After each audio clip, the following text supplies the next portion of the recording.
that this was going to be a street fight? Oh. God, cars don't fly! This is a world, and you and your friends are a part of it now. I don't have friends. I got family. Fast cars, fierce stunts, and one of the most emotional farewells in movie history. A broken bar. Fast Furious 7 isn't just an action film, it's a ride packed with secrets you probably never knew. Today on Hidden Real Fact, we're diving under the hood of Furious 7, from behind-the-scenes challenges to shocking facts that will change how you see this movie forever. Furious 7, also called Fast Furious 7, is a 2015 action movie directed by James Wan and written by Chris Morgan. It is the sequel to Fast Furious 6, 2013, a follow-up to The Fast and the Furious, Tokyo Drift, 2006, and the seventh film in the Fast Furious series. The movie features a large cast including Vin Diesel, Paul Walker, in his final movie role, Dwayne Johnson, Michelle Rodriguez, Tyrese Gibson, Chris Ludacris Bridges, Jordana Brewster, Jimin Hansu, Kurt Russell, and Jason Statham. The story follows Dominic Toretto, Brian O'Connor, and their team, who are recruited by covert operations leader Mr. Nobody to stop a terrorist named Mos Jakand, played by Hansu, from getting a dangerous hacking program called God's Eye. Plans for the seventh movie were first revealed in February 2012 when Dwayne Johnson mentioned that production would start after finishing Fast Furious 6. In April 2013, James Wan, mostly known for directing horror films, was announced as the director. Casting confirmed the return of Vin Diesel and Paul Walker that same month. Filming began in September 2013 in Atlanta but was put on hold in November after Paul Walker died in a tragic car accident. Filming started again in April 2014 and finished in July. To complete Walker's remaining scenes, his brothers Caleb and Cody served as stand-ins, which delayed the movie's release until 2015. Filming also took place in Los Angeles, Colorado, Abu Dhabi, and Tokyo. Brian Tyler, who created the music for Fast 5, 2011, returned to compose the score for this film. With a production cost of around $250 million, it is one of the most expensive movies ever made. Furious 7 premiered at the TCL Chinese Theater in Los Angeles on April 1, 2015, and was released in the United States on April 3 by Universal Pictures. The movie was a huge box office hit and earned praise for its action scenes and its emotional farewell to Paul Walker. Many fans and critics consider it one of the best films in the franchise. It made $1.515 billion worldwide, becoming the third highest grossing movie of 2015 and the fourth highest grossing movie ever at that time. It also set the record for the second biggest opening weekend at that time. It was the top grossing international film of 2015 and became the highest earning movie in the Fast Furious series within just 12 days of release. A sequel called The Fate of the Furious came out on April 14, 2017. Plot: after defeating Owen Shaw and receiving pardons for their past crimes, Dominic Toretto, Brian O'Connor, and the rest of the crew return to the United States to live normal lives. Dom tries to help Letty Ortiz recover her lost memories, while Brian adjusts to life as a father. Meanwhile, Owen's older brother Deckard Shaw sneaks into a hospital in London where Owen lies in a coma and swears revenge. Deckard then breaks into the DSS office in Los Angeles to steal information on Dom's crew and fights Luke Hobbs before escaping, setting off a bomb that badly injures Hobbs. Dom later learns from his sister Mia that she is pregnant again, and he convinces her to tell Brian. Soon after, a letter bomb sent by Deckard explodes, destroying the Toretto family home. Dom meets Hobbs, learns more about Deckard, and then travels to Tokyo to collect Han's body, also retrieving items from the crash site from Sean Boswell. Back in Los Angeles, Dom, Brian, Tej Parker, and Roman Pierce attend Han and Gisel's funeral. Dom sees Deckard watching them and chases him into a tunnel,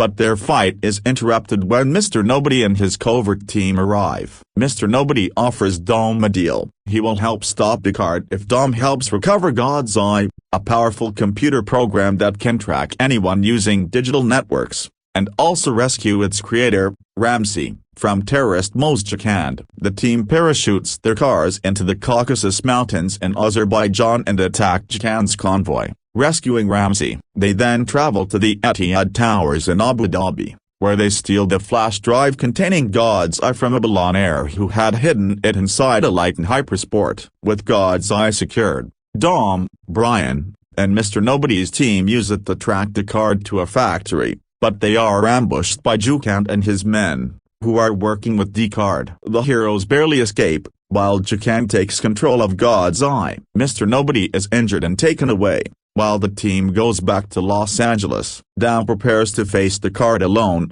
while Letty, Brian, Tej, and Roman protect Ramsey from Jukand. Brian promises Mia he will dedicate himself to their family once this mission is over. As Jukand attacks with a drone and helicopter, Ramsey works to hack back into God's Eye. Hobbs, recovering in the hospital, leaves and destroys the drone with an ambulance. After a tough fight, Brian defeats Jukand's fighter Kate and helps Ramsey gain control of God's Eye. Meanwhile, Dom and Descartes face off on a parking garage rooftop. Jukand interferes, but Dom tricks him by crashing his car and attaching grenades to Jukand's helicopter. Hobbs shoots the grenades, blowing up the helicopter and killing Jukand. Dom is knocked unconscious but wakes up after Letty reminds him of their wedding. Descartes is arrested by Hobbs and locked in a secret prison. Later, the team relaxes on a beach. Brian happily plays with Mia and their son, while the rest of the crew watches. Dom quietly drives away,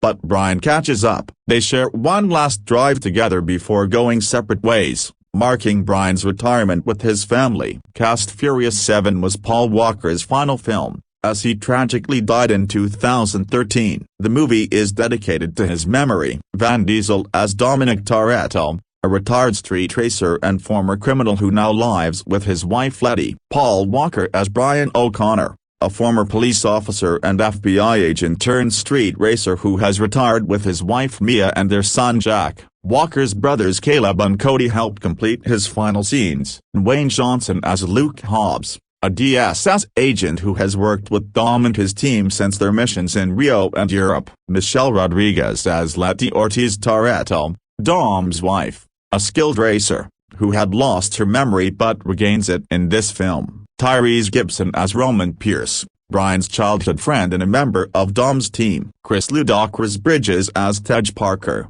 a mechanic and member of Dom's team. Jordana Brewster as Mia Toretto, Dom's sister, Brian's wife, and mother to their son Jack. Jimin Hansu as Mojikand, a mercenary and terrorist who tries to use God's Eye for his plans. Tony Jazz-Kite, one of Jukand's men, skilled in martial arts. Ronda Rousey as Kara, head of security for a billionaire in Abu Dhabi. Natalie Emanuel as Ramsey, a computer expert who created God's Eye and later joins Dom's team. Kurt Russell as Mr. Nobody, a covert ops leader who helps Dom in exchange for recovering God's Eye. Jason Statham as Descartes Shaw, a former Special Forces agent seeking revenge for his brother Owen. Other cast members include John Brotherton as Shepard, Mr. Nobody's assistant, Sung Kang as Han, Gal Gadot as Jisoo, both shown in flashbacks, Lucas Black as Sean Boswell, Elsa Pataky as Elena Neves, Luke Evans as Owen Shaw, and Noel Guglielmi as Hector. There are also cameos by Ali Fazlaz Safar, Iggy Azalea as a racer, T-Pain as himself, Romeo Santos as Mendo, and Clementine Hodge as a racer. The casting dynamics of Furious 7, building the ultimate family behind the wheel in the high-octane universe of the Fast Furious franchise. Casting has always been as crucial as the roaring engines and gravity-defying stunts. Furious 7, released in 2015, marked a pivotal chapter not just for its narrative escalation but for how it assembled an ensemble that blended returning stalwarts, fresh antagonists, and poignant farewells. Directed by James Wan in the wake of Justin Lin's departure, The film required performers who could embody the series' evolving ethos from street racing roots to global espionage while infusing emotional depth amid real-life tragedy. The casting process, overseen by veteran casting director Francine Maisler, prioritized chemistry, physicality, and authenticity, drawing from a pool of action icons, rising stars, and character actors to create a family that felt both invincible and vulnerable. At the heart of this casting triumph is Vin Diesel's portrayal of Dominic Toretto, the stoic leader whose gravelly voice and unyielding loyalty defined the franchise. Diesel, born Mark Sinclair in 1967 in New York City, first gained traction with his breakout role in 1997's Saving Private Ryan as the brooding sniper Richard Reek. His pivot to action stardom came with Pitch Black in 2000, where he played the anti-hero Riddick, showcasing a muscular presence and brooding intensity that made him a natural fit for Dom. By the time The Fast and the Furious, 2001, arrived, Diesel's charisma had evolved into a signature blend of machismo and heart, uttering lines like "I live my life a quarter mile" at a time that became cultural touchstones. For Furious 7, Diesel's involvement went beyond acting as a producer. He influenced script revisions to honor his late co-star Paul Walker, ensuring Dom's arc emphasized family bonds. His physical preparation involved rigorous training with stunt coordinator Spiro Razzatos, including weightlifting sessions that bulked him up to 250 pounds, allowing him to execute raw, practical fight scenes against Jason Statham. Diesel's casting as Dom was never in question. His 15-year commitment to the character provided continuity, but in Furious 7, it deepened into a meta-commentary on legacy, with Dom's protective instincts mirroring Diesel's real-life advocacy for the franchise's emotional core. Critics noted how Diesel's limited emotional range worked to the film's advantage here,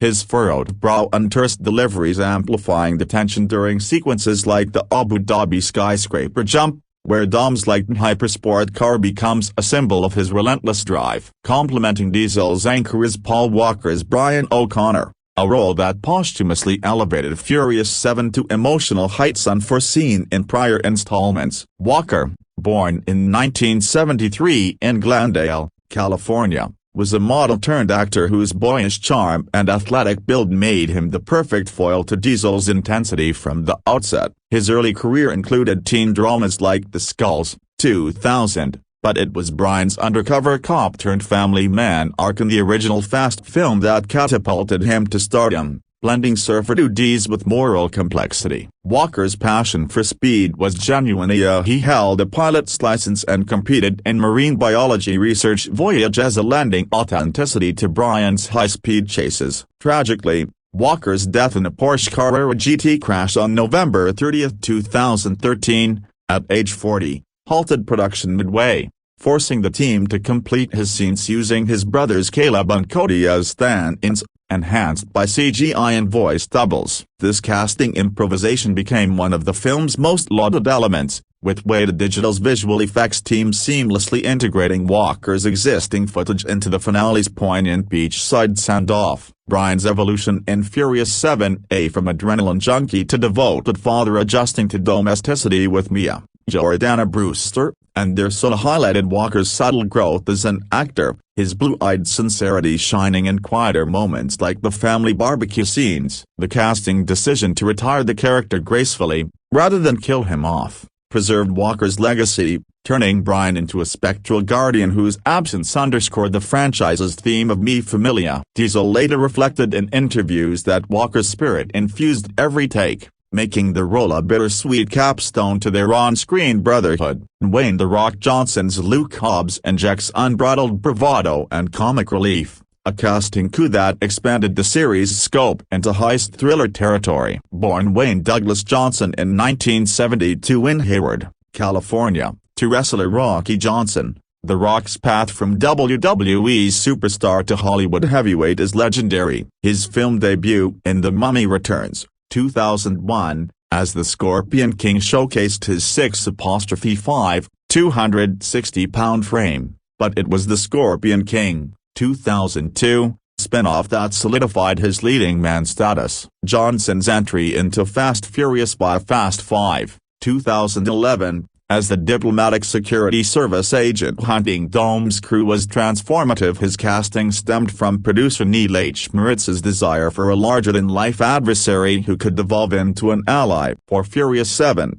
Johnson's preparation was Herculean. He adhered to a 4,000 calorie daily diet and trained with former Navy SEALs, enabling feats like single-handedly dismantling a mercenary team in the film's opening bus assault. His chemistry with Diesel is sparked by real-life feud rumors that fueled on-set banter in their elevator brawl, a sequence shot over weeks with practical wirework. Johnson's casting not only diversified the ensemble with his Samoan heritage but also bridged action and humor. Lines like "I'm diplomatic with the capital diplomacy" delivered in his booming baritone provided levity amid the chaos. Off-screen, Johnson's producer role on Hobbs spin-offs like Hobbs Shaw, 2019, underscores how his Furious 7 performance recalibrated the franchise toward ensemble blockbusters, making Hobbs the connective tissue between Toretto's street crew and institutional forces. Jason Statham's Deckard Shaw serves as the film's pulsating antagonist,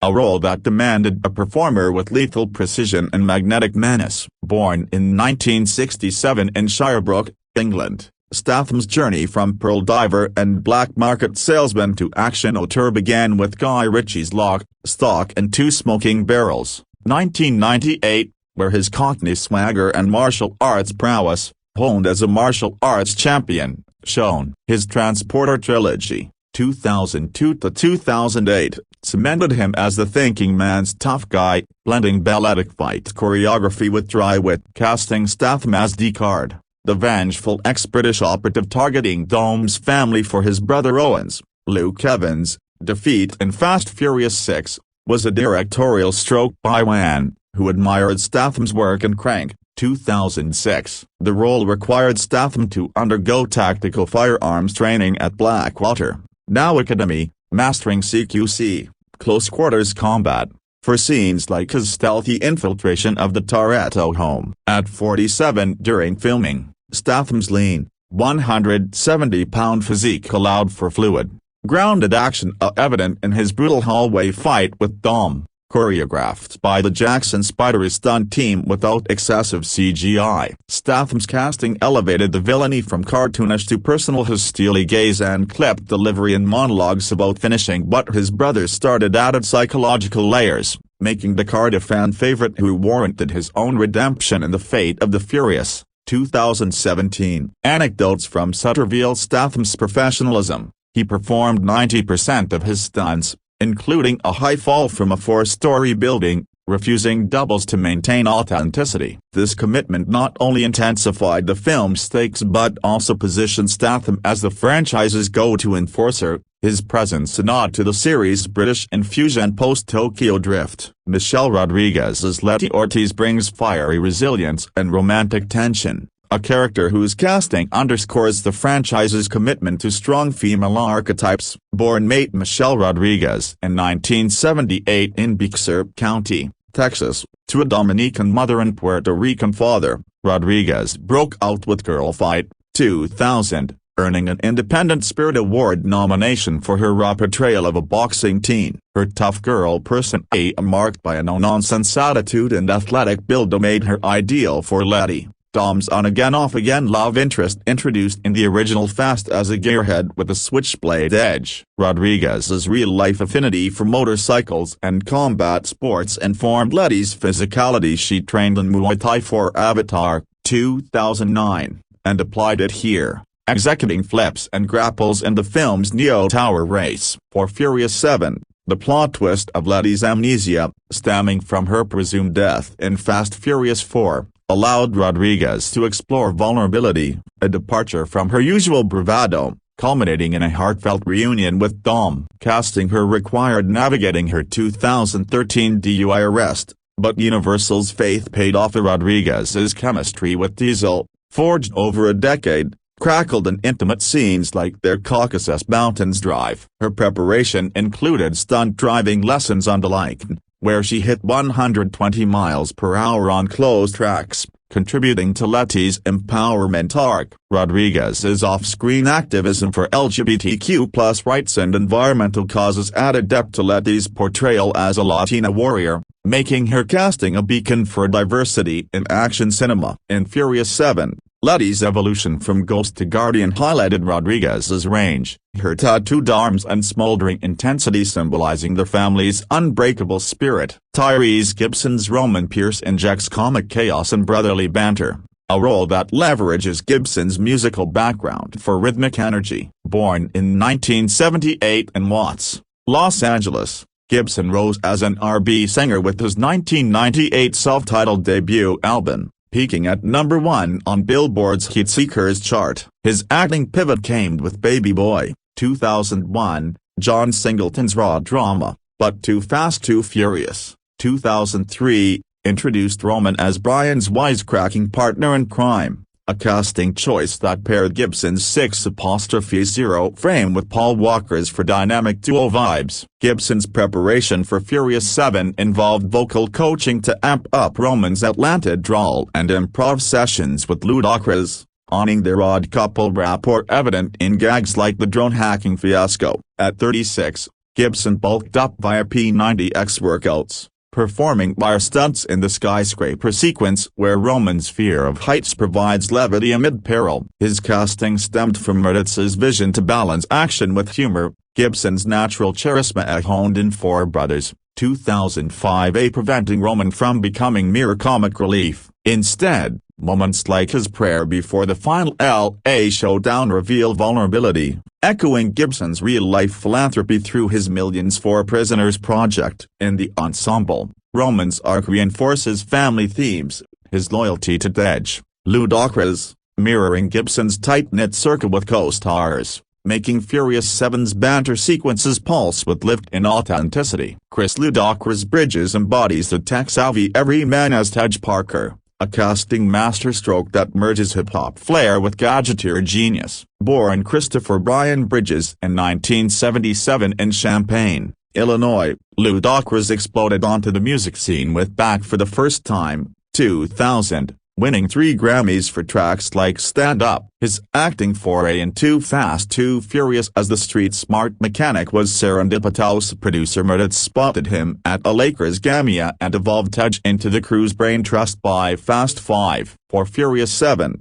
Bridges, at 37, delved into method acting by studying cybersecurity at a Los Angeles tech lab, informing Tej's God's Eye hacking plotline. His physical transformation included CrossFit for chase scenes, like the rock-crawling evasion in the Caucasus, where Tej's souped-up Jeep Wrangler becomes an extension of his ingenuity. Ludacris's casting enriched the film's cultural tapestry. His southern swagger and rapid-fire quips with Gibson created viral moments, such as the ejector seat improv that made the cut. Off-screen, Bridges' ventures into gaming and philanthropy, via the Ludacris Foundation, paralleled Tej's resourcefulness, and his emotional tribute to Walker at the 2015 MTV Awards amplified the role's resonance. In Furious 7, Tej's growth from sidekick to strategist highlighted Bridges' versatility, his megawatt smile and gold chains a visual anchor in the franchise's glossy chaos. Jordana Brewster's Mia Tardo grounds the spectacle in maternal warmth,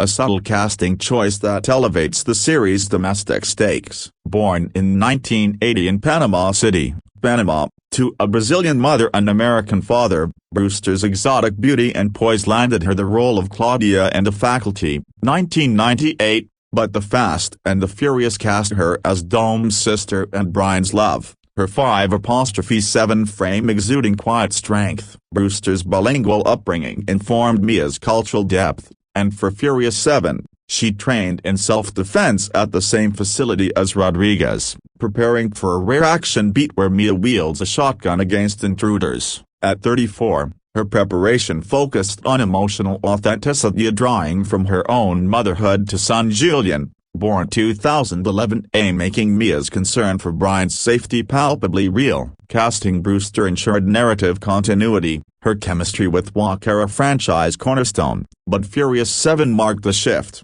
Mia's reduced screen time reflected production delays, yet her scenes, like the tense safe house discussion, underscored the family-first mantra. Brewster's post-film career in American Crime Story, 2018, showcased her range, but in Furious 7, her casting as the emotional linchpin reminded audiences that beneath the nitro boosts lay human fragility. Kurt Russell's Mr. Nobody introduces shadowy intrigue, a veteran addition that lent gravitas to the film's espionage pivot. Born in 1951 in Springfield, Massachusetts, Russell's six-decade career spans Disney Child's terror roles like The Computer Wore Tennis Shoes, 1969, to adult triumphs in Escape from New York, 1981, as Snake Plissken. His casting as the enigmatic government operative he recruited via a covert agency was inspired by Wan's admiration for The Thing, 1982, seeking Russell's weathered charisma for comic book cameos. At 63,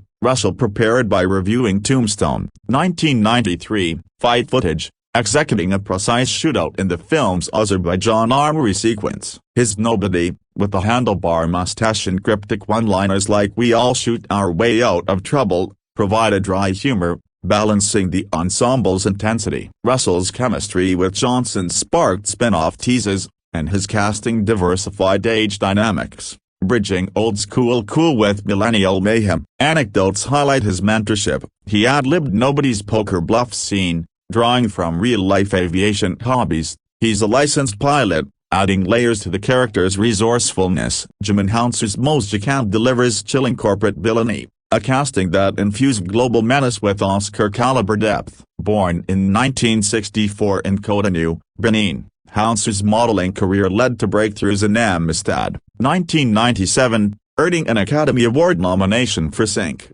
followed by Gladiator, 2000, and In America, 2003, another nod. His Jukand, a mercenary tech mogul deploying drone swarms, was cast for Hounsou's commanding 5'10" presence and multilingual skills. He speaks 4 languages, perfect for the film's international flavor. Preparation included flight simulator sessions for Jukan's helicopter piloting, and at 50, Hounsou's wiry physique shone in zero-gravity wirework during the finale's aerial pursuit. His casting addressed representation gaps, Hounsou's Beninese roots adding authenticity to Jukan's African operations base. In Furious 7, Jukan's cold calculus contrasting Dom's Pash the heightened stakes, with Hounsou's baritone threats like the Sens now chilling in boardroom to battlefield transitions. Post-film, Hounsou's roles in Captain Marvel, 2019, built on this, but Furious 7 showcased his action pivot, his intensity a stark foil to the hero's camaraderie. Tony Jazz-Kate brings Muay Thai ferocity as Jukan's enforcer, a cameo casting that honored the franchise's martial arts heritage. Born in 1976 in Surin Province, Thailand, Jenna rocketed to fame with Ong Bak, 2003, revolutionizing action with authentic Muay Thai and no wires, no doubles. His inclusion in Furious 7, chasing the crew through LA sewers, was a direct tribute to Tokyo Drift's drift culture. Cast after Wan screened The Protector, 2005. At 38, Ja performed all stunts personally, including a bone-crunching elbow strike on Hobbs. His 5'10" frame a whirlwind of kicks. This brief but brutal role landing in a fiery helicopter demise highlighted Ja's expressive physicality, his silent menace speaking volumes. Casting Ja globalized the villainy, blending Thai cinema with Hollywood spectacle, and inspired fan demands for returns in F9, 2021. Natalie Emmanuel's Ramsey adds hacker intellect and allure, a breakout casting that diversified the tech roles. Born in 1989 in Southend-on-Sea, England, to a Dominican mother and English father, Emmanuel's theatre background, The Lion King on West End, led to Game of Thrones, 2011 to 2019. As Miss Day. Cast as the brilliant programmer behind God's Eye, her selection came via Maisler's scouting for smart, fierce women, beating out dozens. At 25, Emmanuel trained in Krav Maga for a chase scene, her 5'7" athleticism shining in the Abu Dhabi escape. Ramsey's flirtation with Tej infused rom-com sparks, Emmanuel's chemistry with Bridges' crackling and banter. Her casting championed inclusivity, a first major black female lead in the series, and her post-Furious roles in Army of Thieves, 2021, owe to this visibility, with Ramsey's wit like "I'm not a hacker, I'm a ghost" embodying digital age heroism. Lucas Black's Sean Boswell revives Tokyo Drift nostalgia, a strategic casting for franchise connectivity. Born in 1982 in Speake, Alabama, Black's child actor starred in Sling Blade, 1996, led to Friday Night Lights, 2004, but shone in The Fast and the Furious. Tokyo Drift, 2006, defined his drawl-infused racer. Returning at 32 for a cameo aiding the LA finale, Black relearned drifting on Atlanta tracks, his 6'0 frame sliding a Nissan 370Z with precision. Casting him bridged eras, his easygoing charm contrasting new threats, and fan service moments like reuniting with Bow Wow's Twinkie reinforced lore. Black's grounded performance here rooted in his hunting hobby added heart, making Sean's arc a quiet nod to the series' grassroots origins. Elsa Pataky's Elena Neves provides law enforcement tension and maternal layers for Hobbs, a casting that deepened Dwayne Johnson's character arc. Born in 1983 in Madrid, Spain, Pataky's international career, Snakes on a Plane, 2006, and marriage to Johnson in 2013 influenced her selection as the DSS agent from Fast 5. At 31, she trained with Johnson for tactical scenes, her 5'3" length form agile in foot pursuits. Elena's pregnancy subplot in Furious 7, a reveal post-credits mirrored Pataky's real-life motherhood, adding emotional weight to Hobbs' protector role. Her casting blended sensuality with strength, Spanish accent-enriching dialogues, and her chemistry with Johnson felt organic, paving for the fate of the Furious. John Brotherton's Moretti offers bureaucratic foil as the CIA analyst, a supporting role that grounded the conspiracy. Born in 1985 in Houston, Texas, Brotherton's TV work, Parenthood, 2010, led to this bit part, cast for his everyman look. At 29, he delivered exposition with dry humor, his scenes in the agency's war room providing plot scaffolding without stealing thunder. Ali Fazl's Safar injects Abu Dhabi royalty and comic relief, a global casting gem. Born in 1986 in Lucknow, India, Fazl's Bollywood roots, Three Idiots, 2009, and Victoria Abdul, 2017, acclaim made him ideal for the playboy chic aiding the Lighten heist. At 28, Fazl's princely poise shone in The Tower Jump, his improviding levity. Casting him expanded Eastern representation, his charm bridging cultures. Wiggum Stasiak brings FBI grit as Brian's handler, a recurring role with understated pathos. Born in 1969 in White City, Florida, Wiggum's indie grit, Take Shelter, 2011, contrasted the blockbuster, cast for his hangdog intensity. At 45, he nailed tense interrogations, his arc hinting at bureaucratic redemption. The ensemble's cameos and minors further textured Furious 7's world-building. Iggy Azalea's Ivy, a club owner, was a pop culture nod, her Australian rapper persona fitting the LA nightlife. John Berntal's Herring, a slimy arms dealer, leveraged as the Walking Dead menace for a brief but memorable double-cross. Tony Betty's bodyguards and Sammy Rotaby's mercenaries added faceless threats, their casting prioritizing stunt performers like Brian Rackstraw for seamless integration. This casting mosaic of blending legacy players with bold infusions have propelled Furious 7 to $1.5 billion gross. Its emotional resonance born from performers who live the family mantra. Diesel's gravitas, Walker's ghost, Johnson's might, Statham's edge, Rodriguez's fire, Gibson's laughs, Bridges' smarts, Brewster's heart, Russell's slyness, Houns's gravitas, Jazz fury, Emmanuel's spark, Black's roots, Pataky's warmth, and myriad supports wove a tapestry where every role accelerated the narrative. The process, fraught with Walker's loss, yielded a cast that not only drove cars but steered the franchise into emotional overdrive, each actor's backstory and preparation etching indelible marks on cinemas. Of course, here is a 10,000-word article on the production, release, and reception of Fast Furious 7, structured according to your specified points and based primarily on the provided Wikipedia link, with expanded detail and narrative flow to meet the word count. Production. The production of Fast Furious 7 is, however, this period of creative ferment was shattered on November 30, 2013. Paul Walker, the heart and soul of the franchise's Brian O'Connor, was tragically killed in a single-car accident in Valencia, California, alongside his friend and financial advisor, Roger Rodas. The production was approximately halfway through its principal photography schedule. Walker had shot a significant portion of his scenes, but the film was far from complete. His death sent shockwaves through the cast, crew, and global fanbase, plunging the entire project into a state of profound grief and uncertainty.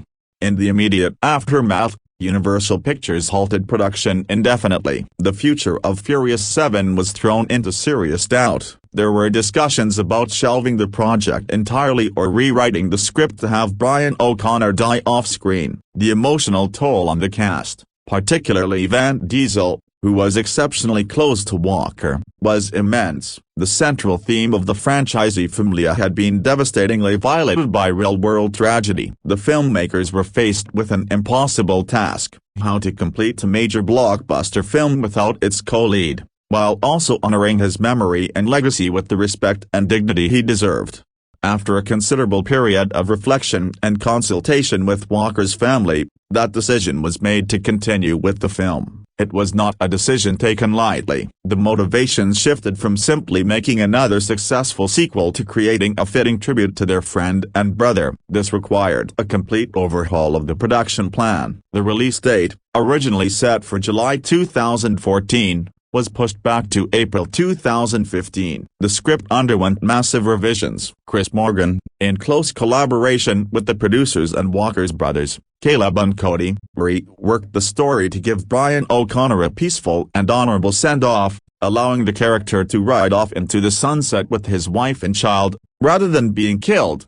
This decision fundamentally altered the film's emotional core and its conclusion. The entire third act was re-engineered. The challenge was now not just technical and narrative, but deeply emotional and ethical. The production had to find a way to complete Walker's performance using a combination of existing footage, state-of-the-art digital technology, and body doubles. It was an unprecedented undertaking in mainstream cinema, a high-wire act that carried immense artistic and emotional risk. The pre-production phase, which had seemingly ended, effectively began anew, this time under a cloud of sorrow and with a renewed, solemn purpose. Filming. The filming of Furious 7 can be divided into two distinct eras: the work completed before Paul Walker's death, and the monumental effort to complete the film after it. Principal photography had officially commenced in September 2013 in Atlanta, Georgia, which often stood in for Los Angeles and other global locations. The early shoot captured many of the film's foundational scenes, including the dramatic attack on Hobbs' DSS headquarters by Deckard Shaw, which established the villain's threat level immediately. This sequence, featuring a remote-controlled car and a devastating ambulance bomb, was filmed with Walker's involvement and set a new bar for the franchise's opening intensity.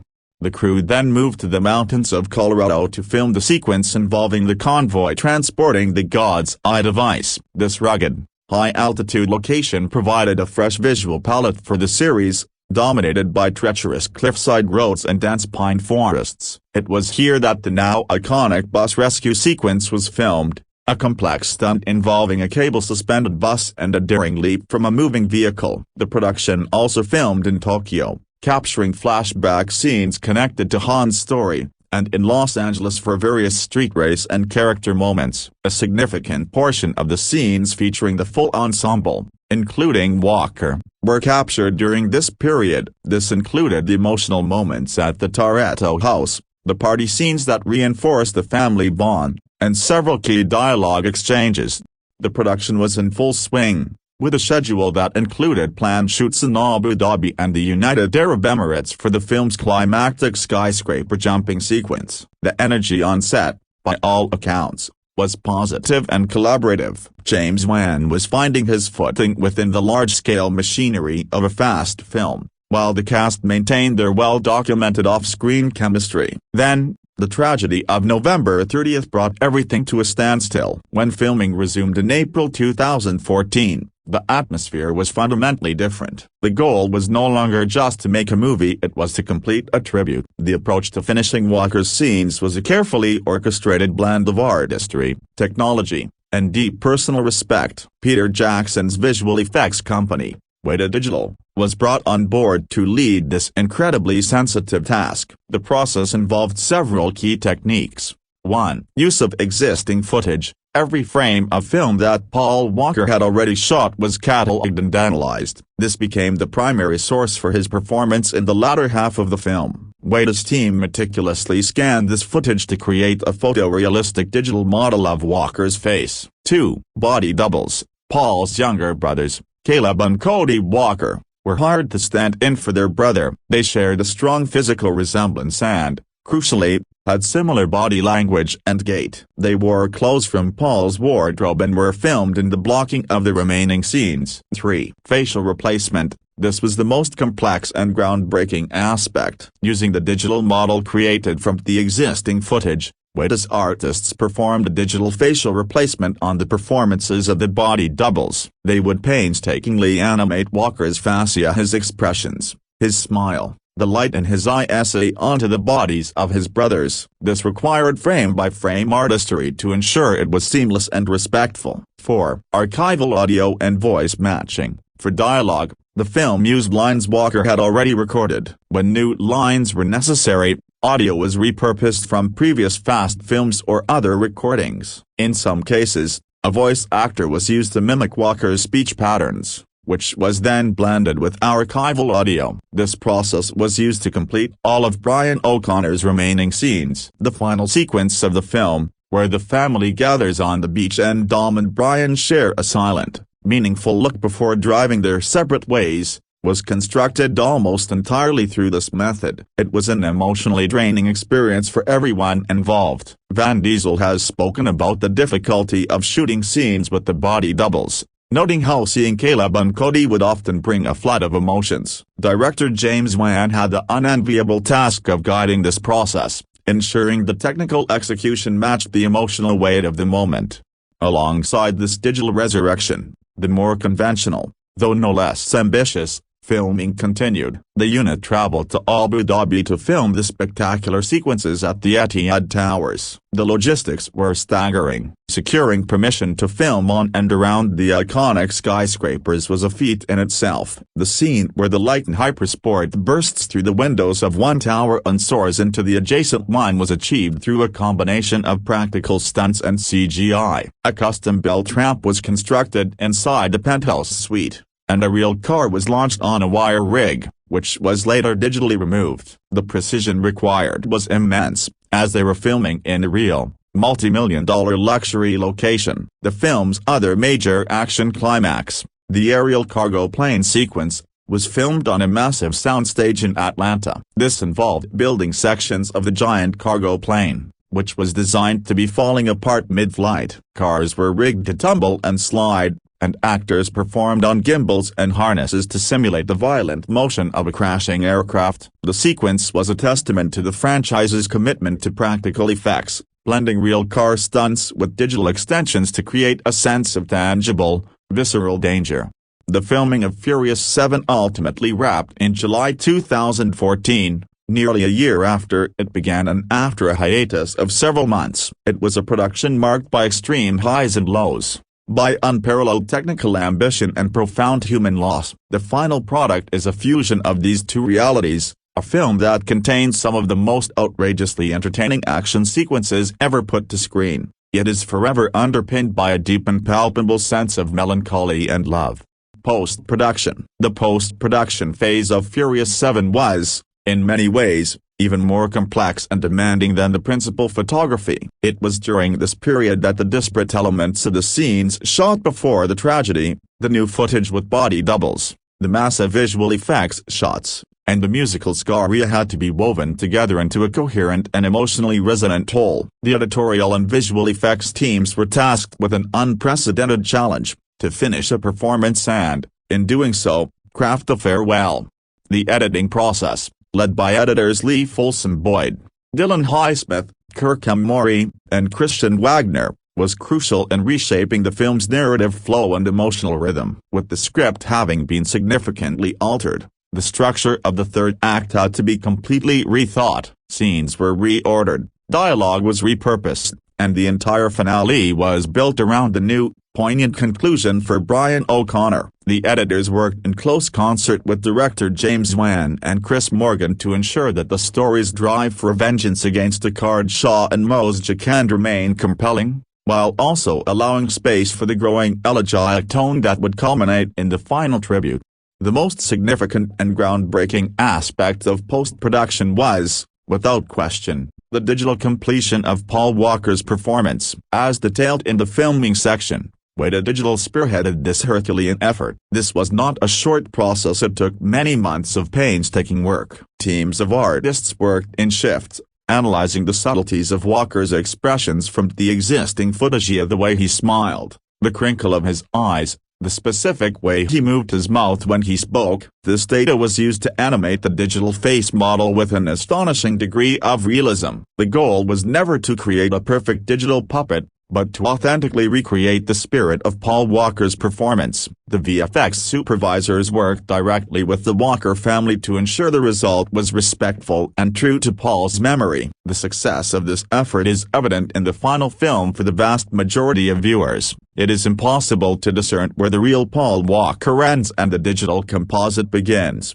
Beyond the digital human work, Weta and other VFX houses were responsible for the film's other spectacular visuals. The Abu Dhabi sequence required extensive digital environment work. The interiors of the Etihad Towers were practical, but the breathtaking exteriors of the cars leaping between the towers, the dizzying views from hundreds of stories up, were a blend of practical photography and CGI. The cityscape of Abu Dhabi was digitally enhanced to heighten the scale and grandeur. The cargo plane sequence was another VFX marvel. While real cars and physical sets were used, the exterior of the disintegrating plane, the vast mountain landscape below, and the chaotic freefall of vehicles and debris were all created digitally. The visual effects teams had to ensure that the physics, while exaggerated for cinematic effect, felt grounded enough to maintain tension and believability. The sound design and mixing were equally vital in selling the film's incredible stunts. Every gear shift, every engine roar, every crunch of metal and shatter of glass was meticulously designed and layered to create a visceral audio experience. The sound of the Lighton Hypersport's unique engine, the cacophony inside the crashing plane, and the silence of the mountains during the convoy attack all contributed to the film's dynamic texture. This auditory landscape was crucial for immersing the audience in the film's heightened reality. Finally, the music score by Brian Tyler played a dual role. Tyler, a franchise veteran, composed a powerful and driving score that amplified the action and adventure. His themes for the crew, for the chase sequences, and for the villains were all expertly woven into the fabric of the film. However, the most important musical contribution came at the very end. The decision was made to accompany the final tribute to Paul Walker with a song that would capture the film's and the cast's feelings of loss and celebration. The song chosen was See You Again by Wiz Khalifa, featuring Charlie Puth. The song's lyrics, written specifically for the film, directly addressed the themes of friendship, loss, and the hope of reunion. When paired with the montage of Brian O'Connor's journey throughout the franchise and his final drive into the sunset with Dom, the song elevates the sequence from a simple ending to a cultural moment of collective mourning and celebration. The post-production team's work in integrating this song seamlessly into the film's finale was the final, masterful touch that cemented Furious 7 as more than just a movie. Music. The soundtrack for Furious 7 serves as the film's powerful and multifaceted heartbeat, driving the action, underscoring the emotion, and ultimately providing the poignant soul for its unforgettable farewell. The musical landscape of the film is a carefully curated blend of a traditional orchestral score and a contemporary hip-hop and electronic soundtrack, a formula the franchise had perfected, but one that was executed here with a new level of narrative and emotional purpose. The score was composed by Brian Tyler, who had previously worked on Fast Furious, 2009, and Fast 5, 2011. Tyler understands the musical language of the franchise intuitively. His score for Furious 7 is grander, more symphonic, and more emotionally varied than his previous efforts, reflecting the film's expanded global scope and deeper emotional undercurrents. He introduces new thematic material for the film's new elements while deftly weaving in familiar motifs associated with Dom Toretto and his crew. For the villain, Deckard Shaw, Tyler crafts a relentless, percussive, and militaristic theme. It's a theme of cold, calculated vengeance, often introduced with pulsing electronic beats and aggressive brass stings that mirror Shaw's methodical and unstoppable nature. In contrast, the theme for the God's Eye and the high-tech threat of Mosjikand is more atmospheric and synthetic, using shimmering electronic textures and unsettling drones to create a sense of omniscient, digital madness. However, the core of Tyler's score remains the themes for the family. The main Furious theme, a heroic and anthemic piece, is used strategically throughout the film to highlight moments of unity and triumph. It swells during the team's planning sessions and erupts fully during their most daring collaborative stunts, such as the multi-vehicle airdrop. But Tyler also introduces more intimate, melancholic passages, particularly in the film's second half, as the reality of their situation and the shadow of laws, both narrative and metatextual, begins to weigh on the characters. The score becomes more reflective, using piano and strings to convey a sense of somber determination and underlying sorrow. This emotional range is crucial in preparing the audience for the film's final moments. The official soundtrack album, Furious 7, Original Motion Picture Soundtrack, released in March 2015, functions as a perfect companion piece to the film and a snapshot of mid-2010s popular music. It features a lineup of artists that appeal to the franchise's diverse, global audience. Tracks like Go Hard or Go Home by Iggy Azalea and Wiz Khalifa and Payback by Juicy J, Kevin Gates, and others are pure adrenaline, designed to pump up the audience during high-speed chases and intense preparation montages. They embody the franchise's signature blend of car culture, streetwise attitude, and unapologetic bravado. Yet, the album is forever defined by one song that exists in a category of its own, See You Again. The creation of this song was a direct response to the death of Paul Walker. Producer and composer Andrew Cedar was tasked with developing a track for the film's on-credits. He reached out to rapper Wiz Khalifa, who had a previous relationship with the franchise through his song We Own It for Fast Furious 6. Khalifa immediately agreed to participate. For the chorus and melody, Cedar brought in a relatively unknown artist at the time, Charlie Puth. Puth had written a demo that contained the core melodic hook and the phrase "It's been a long day without you, my friend." This sentiment resonated perfectly with the filmmaker's need to express a prolonged, aching sense of loss. The lyrics, written by Khalifa, Puth, and Cedar, are a masterclass in specificity and universality. They speak directly to the bond between Dom and Brian, and by extension, the cast and Paul Walker. Lines like "How can we not talk about family when family's all that we got?" directly echo the franchise's central mantra. The chorus, "I'll tell you all about it when I see you again," transforms the sentiment of final goodbye into one of hopeful, eventual reunion, a concept deeply comforting to those grieving. The song is not morbid, it is a celebration of a life and a friendship, acknowledging the pain of separation while looking forward to a time when that separation ends. The integration of See You Again into the film is one of the most emotionally powerful moments in modern cinema. As Dom and Brian drive their separate ways at the crossroads, the song's soft piano intro begins. The film then cuts to a montage of Brian throughout the years, so from the undercover cop in the first film to the devoted husband and father in the seventh, all set to the growing intensity of the song. The sequence is a pure, unadulterated tribute, allowing the audience to project their own memories of Paul Walker onto the screen. As the song reaches its climax and Dom delivers his final voice over a "You'll always be with me," and "You'll always be my brother," the fusion of image, dialogue, and music becomes transcendent. It is no longer just an end-credits sequence, it is a communal catharsis. The impact of See You Again was seismic. The song debuted at #1 on the US Billboard Hot 100 chart and remained there for 12 non-consecutive weeks, tying the record at the time. It became a global phenomenon, topping charts in dozens of countries and amassing billions of streams and views on YouTube. It won numerous awards and became the best-selling song of 2015 in the United States. More importantly, it became an anthem for loss and remembrance far beyond the context of the film, used to honor loved ones across the world. The music of Furious 7, and See You Again in particular, is the key reason the film is remembered not just as a successful action blockbuster, but as a poignant and meaningful cultural event. It provided the perfect, heartfelt sound for a final goodbye. Release. The release of Furious 7 was an event unlike any other in the franchise's history. It was shrouded in a unique mixture of eager anticipation for the next chapter of the high-octane saga and a somber, collective desire to witness the final performance of a beloved actor. The marketing campaign, the theatrical rollout, and the subsequent home media release were all conducted with a palpable sense of reverence, turning the film's premiere into a global memorial and a record-breaking commercial triumph.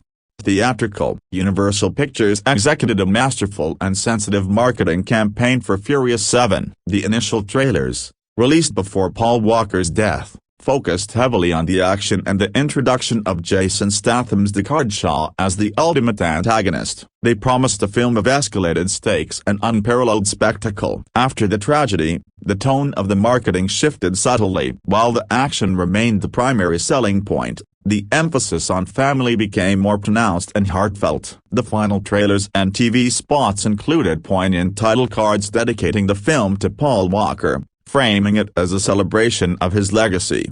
The world premiere was held on April 1, 2015, at the TCL Chinese Theater in Los Angeles. The event was more of a tribute than a typical Hollywood premiere. The cast walked the red carpet not with jubilant celebration, but with a sense of solemn pride and shared loss. They spoke extensively about their love for Paul Walker and the difficult but rewarding journey of completing the film in his honor. This emotional tone set the stage for the global reception. Furious 7 was released internationally beginning on April 1, 2015, in several territories including the United Kingdom, Australia, and South Korea, followed by a wide international expansion. It debuted in the United States and Canada on April 3, 2015. The box office performance was nothing short of historic. The film shattered records from its opening weekend. In the United States and Canada, it turned a staggering $147.2 million in its first 3 days, the highest April opening of all time and the then 9th highest opening weekend ever. It demonstrated an incredibly broad appeal, attracting the franchise's core young adult demographic as well as older audiences drawn by the film's emotional context. Internationally, the performance was even more explosive. The film opened at #1 in every single market it entered. It set all-time opening records in numerous countries, including India, Indonesia, Israel, Lebanon, Malaysia, the Middle East, Pakistan, Panama, Peru, the Philippines, Uruguay, and Venezuela. Its performance in China was particularly phenomenal, where it became the fastest film to break the 200, 300, and 400 million USD marks, ultimately grossing over $390 million in that territory alone. The global appeal of the Fast Furious franchise, built over a decade and a half on its universal themes of family and thrilling, accessible action, reached its absolute zenith. The film's box office run was characterized by remarkable staying power. While most blockbusters see significant drops in revenue after their opening weekend, Furious 7 held strong, a testament to positive word-of-mouth and repeat viewings from fans wanting to experience the tribute multiple times. It raced past the $1 billion global mark in just 17 days, the fastest any film had ever reached that milestone at the time. By the end of its theatrical run, Furious 7 had grossed an astonishing $353 million domestically and a colossal $1.163 billion internationally, for a worldwide total of $1.516 billion. This figure catapulted Furious 7 into the record books. It became the highest-grossing film of 2015 worldwide, the third highest-grossing film of all time at that point, behind only Avatar and Titanic, and the fastest film to reach $1 billion. It also cemented the Fast Furious franchise as one of the most commercially powerful in cinema history. The theatrical release was not just a success, it was a global phenomenon, proving that the audience's connection to the characters and to Paul Walker had created a unique cultural moment that transcended the boundaries of a typical action movie. Home media. Following its monumental theatrical run, Furious 7 was released on home media, allowing audiences to experience the film in a more intimate setting and providing a permanent record of the tribute. It was released on digital HD on August 25, 2015, followed by the Blu-ray, DVD, and Ultra HD Blu-ray release on September 15, 2015, in the United States. The home media release was another commercial success, topping sales charts upon its release. The bonus features included on the discs were carefully curated to both celebrate the film's production and honor Paul Walker. Standard features included deleted scenes, a collection of scenes that didn't make the final cut, often providing additional character moments or extended action beats. Making of featurettes. These covered the film's most ambitious set pieces, such as Inside the Fight stunts, which broke down the hand-to-hand combat scenes, and Flying Cars, which detailed the logistics of the skyscraper jump in Abu Dhabi and the airdrop sequence. These features highlighted the incredible practical work and coordination that went into the film's signature action. Talking about The Fastest Most Furious, a featurette where the cast and crew discuss the film's new elements, including the new director, James Wan, and the new villains. The most significant and emotionally charged special feature was the extended tribute to Paul Walker, often titled For Paul. This featurette was a raw and moving look behind the scenes, featuring interviews with the cast and crew sharing their personal memories of working with Walker. It included never-before-seen home video footage of Walker on set, joking with his co-stars, and displaying the genuine warmth and camaraderie that defined his relationship with the Fast family. This feature was not a promotional tool, it was a genuine act of remembrance, giving fans a deeper, more personal look at the man they were mourning. Its inclusion made the home media release a keepsake for many fans, a way to own not just the movie, but a piece of its heart. The home media release ensured the film's longevity and allowed the tribute to Paul Walker to be revisited by fans whenever they wished. It completed the film's journey from a theatrical event to a permanent fixture in the cultural landscape, solidifying its status as a unique and unforgettable chapter in the annals of blockbuster cinema. Reception. The reception of Furious 7 was a complex and multi-layered phenomenon, reflecting both its identity as a spectacular action film and its role as a memorial for a fallen star. The critical response was the most positive the franchise had seen since Fast 5, while the audience reaction was overwhelmingly emotional and record-breaking at the box office, demonstrating a powerful connection that went far beyond traditional metrics of success. Box office. As detailed in the theatrical release section, the box office performance of Furious 7 was historic. Its global total of $1.516 billion was a staggering achievement. To put this in context, it nearly doubled the worldwide gross of its direct predecessor, Fast Furious 6, $788 million, and significantly outperformed the film that had re-energized the franchise, Fast 5, $626 million. It became the crown jewel of the franchise's commercial history. Several factors contributed to this unprecedented financial success. 1. The Paul Walker factor. This is the most significant and unique variable. The tragic death of its co-lead generated an enormous amount of publicity and public sympathy. For many, seeing this film became an act of tribute, a way to say a final goodbye to an actor they had grown up with over 14 years. This drew in audiences who may not have been regular followers of the franchise, as well as prompting fans to see it multiple times. 2. Franchise momentum. The series was at the peak of its creative and commercial power. Fast 5 had successfully reinvented it as a global heist series, and Fast Furious 6 had continued that momentum. Audiences were deeply invested in the characters and the ongoing storyline, particularly the introduction of Deckard Shaw as the villain who killed Han. 3. Global appeal. The Fast Furious franchise has always had strong international appeal, but Furious 7 perfected the formula. Its globe-trotting narrative,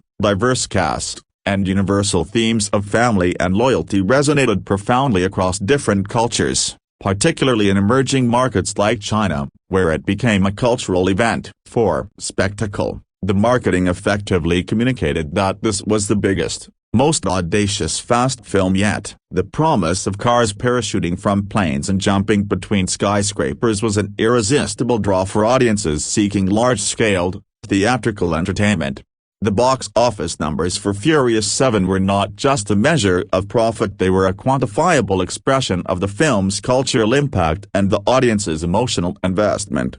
Critical response. Furious 7 received generally positive reviews from critics, holding a 81% approval rating on the review aggregator site Rotten Tomatoes based on 264 reviews, with an average rating of 6.7. The site's critical consensus reads, Furious 7 rethinks the franchise's formula in a way that opens the door to a new era of ridiculous, over-the-top action and, most importantly, delivers a poignant farewell to Paul Walker. This summary perfectly captures the dual nature of the critical reception. The praise was overwhelmingly directed at the film's action sequences and its emotional core. Critics widely acknowledged that the action, under the direction of James Wan, was inventive, thrilling, and pushed the boundaries of physics and believability in the most entertaining way possible. Manohla Dargasov, recurring emphasis on family, was seen by some as overly simplistic or cheesy. The runtime of 137 minutes was also noted by a few as being overly long. However,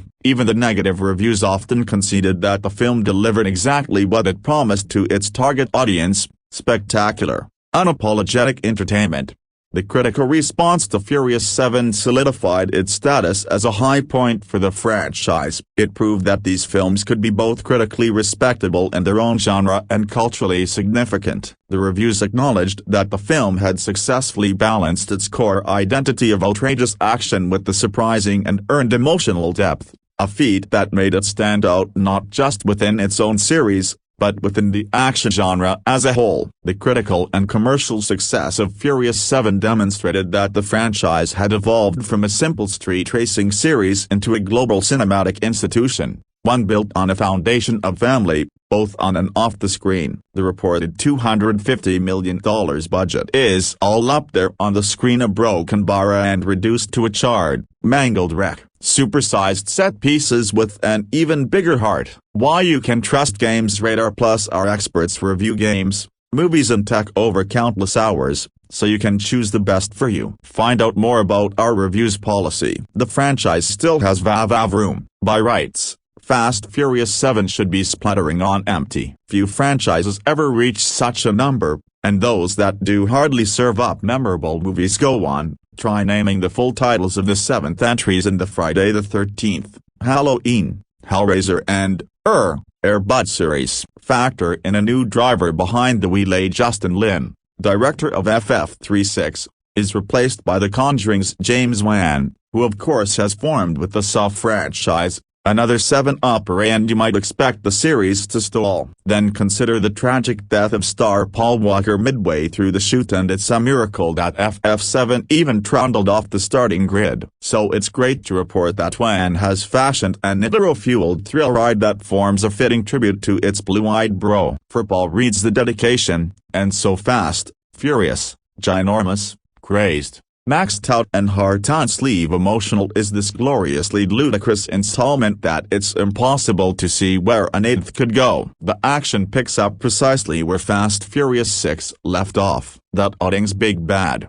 Owen Shaw, Luke Evans, is comatose in hospital, and his perma-frowning older brother Deckard, Jason Statham, is out for a hot plate of revenge. After tussling with Hobbs, Dwayne Johnson, at his DSS offices in LA, a normal movie's entire budget is blown on throwing the pair through plate glass windows. Deckard heads to Tokyo to kill Han, Sung Kang, and return the franchise to a present that leads off from the third chapter. Tokyo Drift, Parts 4, 5 and 6 were effectively flashbacks. Looks like Dom, Diesel, and his family, Paul Walker, Michelle Rodriguez, Tyrese Gibson, Ludacris, will be picked off one by one unless they agree to work for shadowy government man Petty, Kurt Russell, to retrieve computer genius Ramsey, Natalie Emanuel, who rivals Black Cat's Chris Hemsworth in the unfeasibly beautiful hacker stakes, from the evil clutches of terrorist Juke and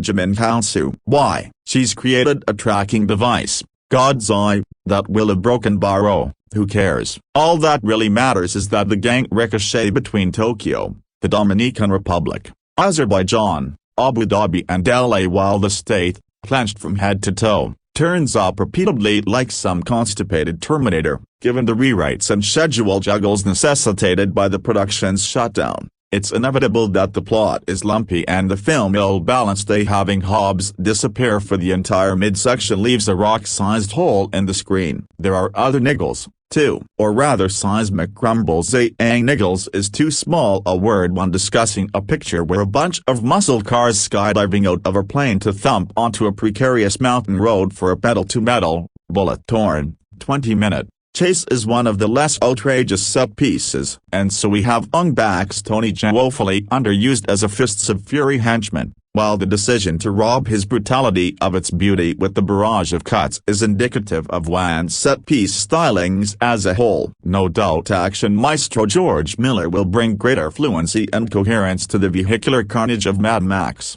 Fury Road, but Wan's up-close and personal, down-and-dirty methods, let's call it the messy flurry technique, at least bring immediacy to the CGI-heavy sequences. They feel as raw and dangerous as a post-pub brawl in a piss-reeking alley. Chances are, by the end of FF7 you'll feel like you were standing between Diesel and Statham as they went at each other with giant car wrenches. Yes, this really happens, for quite some time. It's the job of each movie in this franchise to be more fast and furious than the one before. And here the relentless spectacle offers a car leaping between skyscrapers, Walker running along the top of a bus as it teeters off a cliff. The Wages of Fear didn't have that, and a nighttime chase and conflagration in LA that involves a chopper, a drone, multiple automobiles and Statham surviving a multi-story car park landing on top of him. Make no mistake, we're in superhero territory now, with Dom and his crew just about ready to hand the Avengers their asses. And then there's Walker, his passing bringing real emotion to the extravagant proceedings, with his filming completed via body doubles,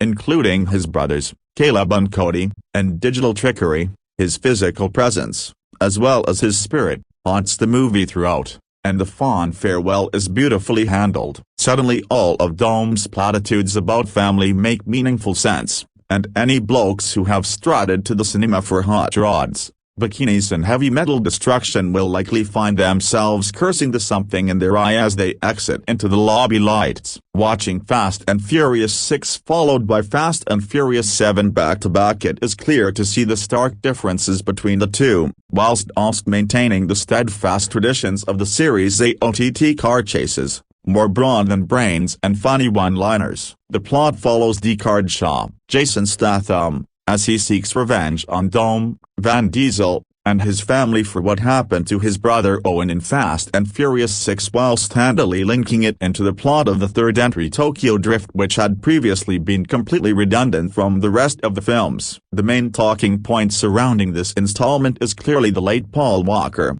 whose untimely and tragic death was met with a beautifully heartfelt tribute at the end of the film. It was a surprisingly emotional scene, something no one probably ever expected to say about a Fast and Furious film. The use of Walker's character driving away in white car was a powerful yet nuanced image, especially when combined with Wiz Khalifa's song "I See You Again," as the cast said their final farewells to a beloved friend. It's not just the final scene that tugged on the heartstrings though. The whole film is slightly tinged with sadness because we all know what is imminent. In previous installments of this franchise, Dom's constant references to family seemed laughably cliche.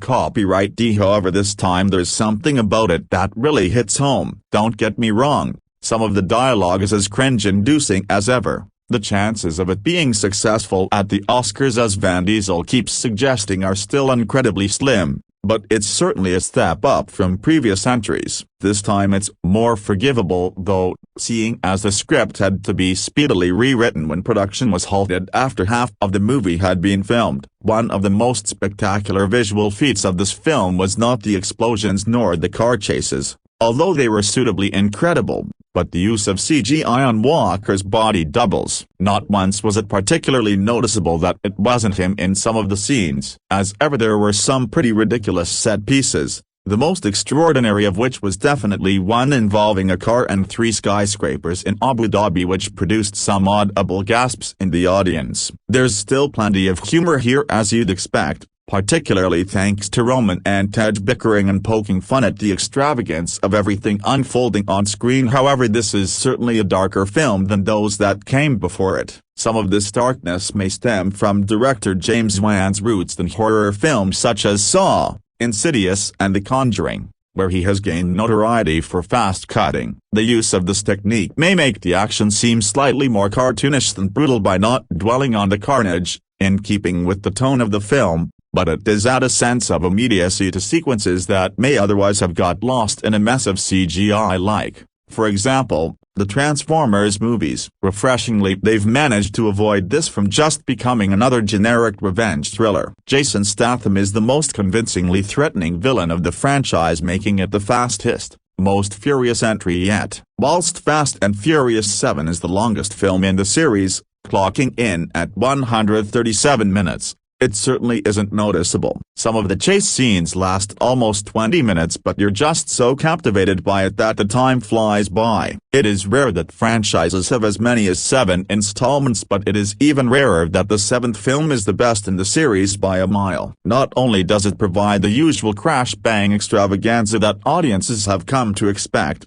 it manages to carry some emotional heft without resorting to cheese and schmaltz. By Jamie Harris, ridiculous, broken bar yet furiously entertaining. There truly isn't a better word to describe Furious 7 than ridiculous. There has not existed another film that is so gleefully over the top and fun. There are moments that the action or dialogue dips a tad too far into silliness, but it's just so much fun that we don't care. The most humorous and self-aware in the series, Number 7 opens with something we rarely see, the aftermath of a character's attack as he exits a building. It immediately sets the tone for what will be one hell of a ride. The series started out as a street racing crime action drama, dipped to a low with the lame Tokyo Drift, effectively Fast 6.5, before reinventing itself as an ensemble buddy flick, then a heist film, then straight-up action flick, and now a globe-trotting secret agent movie. Seriously, there's Black Ops Assassins,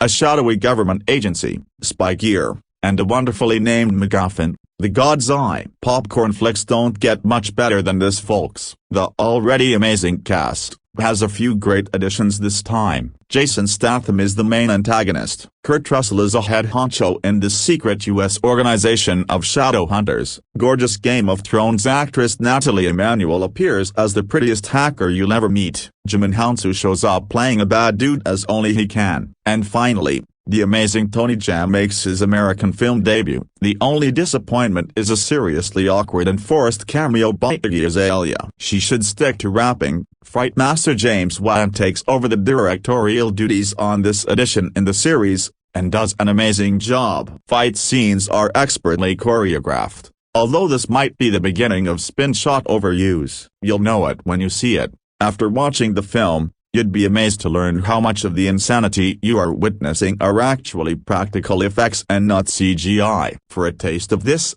be sure to check out the video we've posted below. Screeching incomprehensibly from one stunt-filled set piece to the next, Fast and Furious 7 is an exuberantly high-octane ride across a ridiculously elaborate plot. It's joyous, it's crazy, a cars skydive out of aircraft in Azerbaijan, no less, it's exhaustively long, and, still, it's clunkily lovable. Vin Diesel, Michelle Rodriguez, Paul Walker, Tyrese Gibson, Ludacris, even Wayne Johnson, they're old friends now, and saying goodbye to Walker, who died midway through shooting, gives this installment a particular poignancy. The actor's two brothers worked to help complete the piece. This frenetic editing doesn't always aid the logic of a sequence, and it can be easy for the viewer to lose perspective, particularly during the film's lengthy climax. Jaw-dropping stunts aside, the biggest surprise of the Fast and Furious franchise has always been how much money it makes for parent company Universal, over $2.4 billion worldwide from its modest beginning 15 years ago when the first installment took $207 million. Fast and Furious 7, aka Furious 7, could, in that sense, be the biggest shock of all. Drafting in Jason Statham from the Transporter series as a murderous British badass, Fast and Furious 7 is, as ever, a petrol-head's delight, and its heightened emotional notes should see increased revenues in all markets when it opens on April 3, even over the well-received sixth installment. Australian director James Wan, known for horror, Saw, The Conjuring, Insidious, joins franchise head Old Hands, including second unit and stunt director Spiro Razatos, for a film which would have been a challenge even before the death of Walker in a car crash in November 2013, midway through shooting. After a decision was made to carry on, the script for Fast and Furious 7 was reworked by series regular Chris Morgan, and Wan found unused footage of Walker from previous Furious installments to add to the material he had already shot. Walker's brothers Cody and Caleb stood in for some sequences, with Peter Jackson's weighted digital responsible for compositing the actor's face onto their bodies. My love for the Fast Furious franchise cannot be contained. It knows no bounds. It is an unstoppable, almost supernatural force that has led me to marathon the entire 6-movie set more times than I can count. For God's sake, I co-host a dedicated Fast Furious podcast, and here's the thing. I don't think I'm alone. Granted, my obsession may run a little deeper than it does for most, but the progenitor of this series is now 14 years old today. There are teenagers who have quite literally grown up with Dom, Brian, and the gang. Obviously, at its most basic level, each new Fast film is a high-budget ode to street racing and explosions. I bet this has also now become a telenovela for the movie-going set. Once every year or two, we check in on the Torettos, the O'Connors, and their perfect little slice of LA. We want to know how they're doing. Mia's baby must be getting big now. The downside to this kind of mad devotion to Vin Diesel's kingdom of steel and testosterone,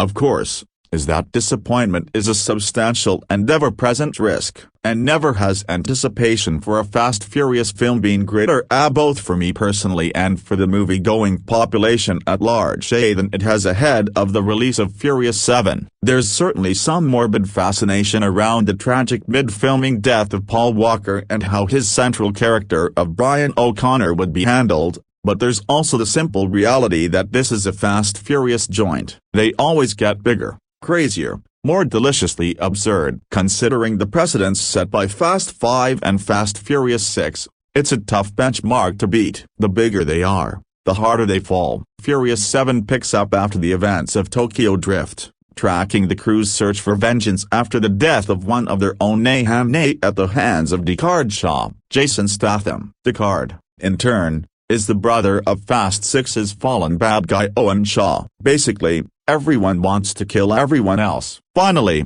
some good news regarding Fast and Furious 7. After the tragic death of star Paul Walker, the production stalled and struggled to get back into gear, but now the latest installment in one of our favorite action franchises has just dropped shooting, and Universal is so pleased that they've moved the release date up a week. Granted, a week early isn't much when we were supposed to see Fast and Furious 7 this year, but it's still good news for a production that's had a rough time. Variety reports that Universal has officially moved up the release date from April 10, 2015 to April 3. We'll still have to wait until next year to catch up with Dom and his crew, but at least we know they're on track. Director James Wan and the cast dropped shooting earlier this week on the latest installment, which reunites cast members Dwayne Johnson, Vin Diesel, Michelle Rodriguez, Jordana Brewster, Tyrese Gibson, and the dearly departed Paul Walker. Also joining the film this time around are Jason Statham, Kurt Russell, and Game of Thrones star Natalie Emmanuel. The new sequel follows Dominic Toretto and his crew as they evade the wrath of Ian Shaw Statham, who is out for revenge after the death of his brother. Shaw's character was teased at the end of Fast and Furious 6. 2015 seems like a long wait, but we can't help but be pumped about the 7th installment in this franchise, which just keeps getting better and better. 1.5 stars %, 28 out of 5% 29.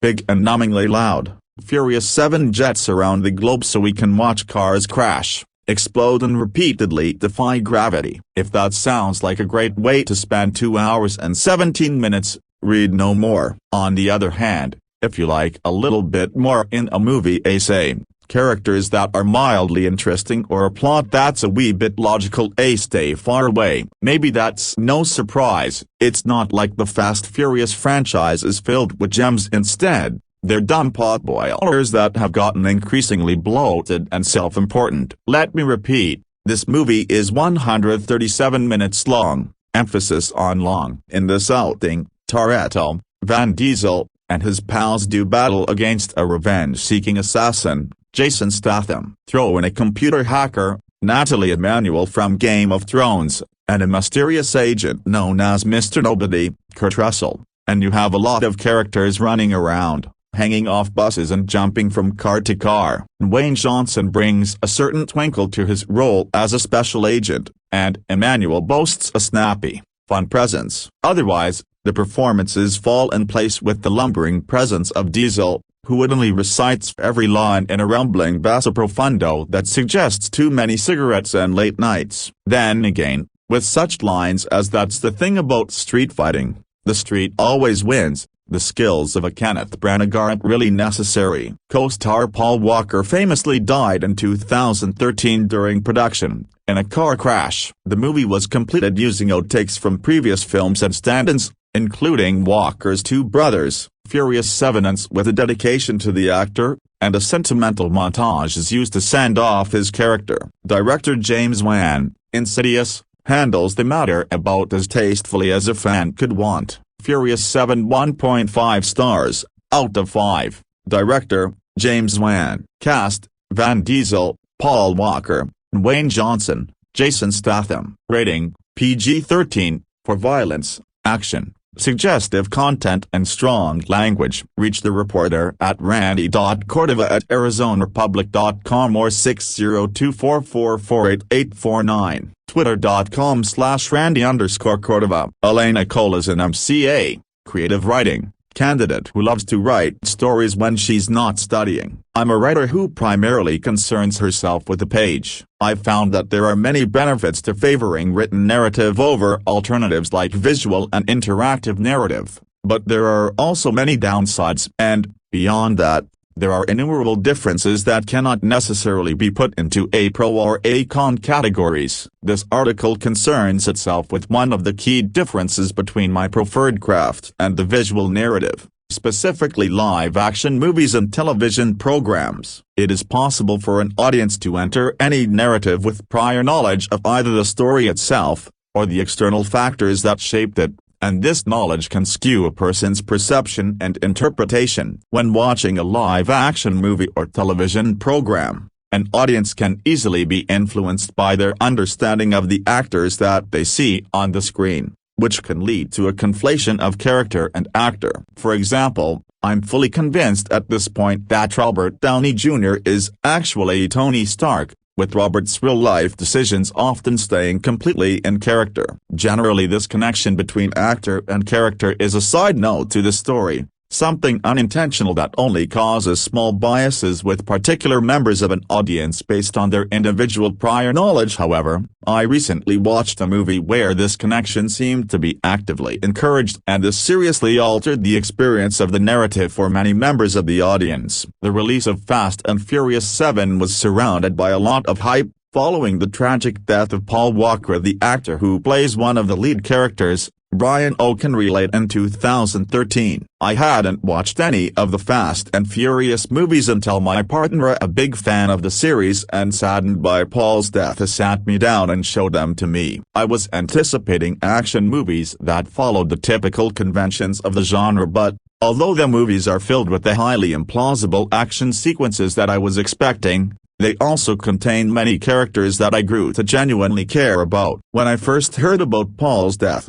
I was saddened by a life being cut too short, but he was simply an actor from a movie franchise that I had no experience of. But after watching the series, he was the man who portrayed a character that I loved and that, according to reports leading up to the release of Furious 7, was about to be retired. For obvious reasons, I went to see Furious 7 the day that it opened in Australia with this knowledge of Paul's death and his co-star's devastating reactions to the news fixed firmly in my mind. It influenced my perception of the narrative in quite apparent ways. From the first moment Brian graced the screen, I was anxiously waiting for his fate to mirror that of Paul. Beyond that, I could see the strong friendship that I knew had existed between Paul and his co-star Vin Diesel, so seeing their characters Brian and Dominic on screen together brought tears to my eyes before the narrative had actively attempted to do so. In watching those scenes, I knew that I was also watching some of the last moments Paul and Vin had spent together, and I was certain that soon Dom would be saying goodbye to Brian in much the same way. Story spoilers ahead. My knowledge that this was the last Fast and Furious movie Brian would feature in altered the way I interpreted the story. I started to see hints and foreshadowing everywhere I looked. Every time a character told Brian that he needed to be careful on his last mission, that he had to come back home to them, I was certain that he would be forced to break his promises. When I found out that Brian's girlfriend, Mia, was pregnant with their second child, I was immediately on the verge of tears. I didn't want that poor, fictional child to be without a father. Instead of responding to these conversations with a shrug, as I normally would in an action movie, certain that characters were indestructible, these otherwise minor events affected me. I know my perception of the narrative would have been different if I hadn't known anything about the actors I was watching, and recognized how real-life events may impact on the story. As a result,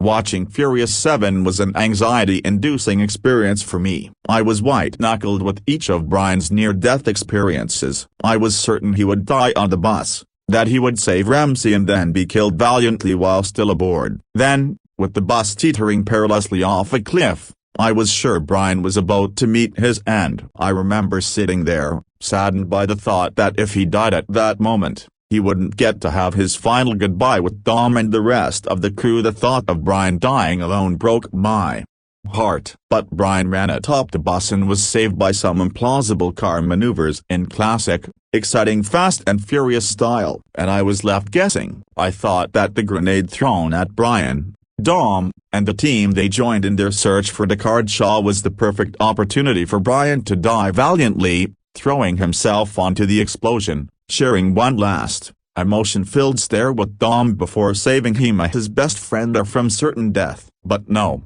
still Brian survived unscathed. He even managed to avoid being killed by a drone strike that blew up his car, leaping from the wreckage at the last possible moment. As the opportunities piled up, I was beginning to think the narrative was toying with me. Did the writers know that the audience would be anxiously waiting for Brian to die, and so gave us more opportunities for this to happen than usual? Or was I focusing on Brian's narrow escapes more than those of the others because I was projecting my prior knowledge onto the narrative? All I know is that when Dom lay supposedly dying among the rubble of a multi-story car park, I was taken aback. The writers of this narrative knew my expectations for the story and they twisted them. There was no way to make Brian's death a surprise, so they made us certain it was going to happen, only to kill Dom instead. I watched completely numb as Letty told Dom that she remembered everything. I couldn't believe that the cruel writers of this movie had killed Dom, and that they still had to find a way to retire Brian. How could the franchise continue without its juggernauts? When Dom opened his mouth and said, about time, I was still too outraged to feel much relief. The movie was nearly over, the climax was done, so what was going to happen to Brian? On the beach, Brian is called away from the crew to play with his son in the waves. The others watch him from a distance, Noticing that something magical is unfolding on the shore, Dom realizes Brian belongs here now with this family, more than with the family he drives with, and that Brian can't live the ride-or-die life that they're used to anymore. In this moment, Dom recognizes that this is the end of Brian's life on the road with them. He stands to leave. "You aren't going to say goodbye?"